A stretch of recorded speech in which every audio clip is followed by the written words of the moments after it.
I think those can always be brushed up, but I wonder if those, I feel like those aren't enough. I feel like, they're using those strategies and they're getting so far, and then they get hit with this passage that they're not really comprehending, and what I've given them isn't enough yet to push them over the bar. So what happens when they hit something they don't understand? What should we tell them? Let me think for a second. Right.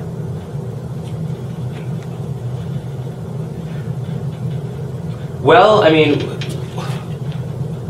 we could say something similar to what we've told them in Macbeth when they hit something that they don't understand. Yeah. I mean, we look for key phrases or words that give us some kind of idea, and we know that we may not understand everything in that, but we can at least highlight those words and use it to give us sort of a foothold of what the general gist is. Is this something that's positive or negative? What were the senses around it that we did understand? Could this fit within the context? I could give them some activities even while we finish up Macbeth, where I remove. I'm trying to think. We could create some activities around sort of trying to figure out what difficult line. I could pick passages deliberately that are really, really, really hard and remove even their notes, that they come in the book on the side where it defines Shakespearean terms that they're not going to know. Say, okay, you're not going to know this, but you know this part, you know the part after it. So what can we figure out? We could do sort of like a Shakespeare sandwich.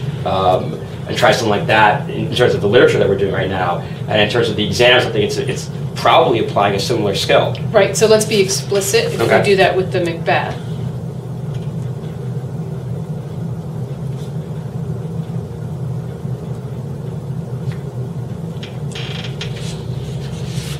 Maybe we could do that with Act 5 this coming week. And it might be, what I'm thinking is, could we follow the Macbeth activity with an SAT passage to make explicit that what you're doing with Shakespearean language that is giving you trouble can be you can use similar strategies when you hit troublesome passages on SAT. So one, go ahead. You good? Yeah, I'm good. I'm sorry. I made a note, so I'm just gonna put a little star by it so that I don't forget to do that. So one strategy is to pull out the key phrases and get a general gist of things.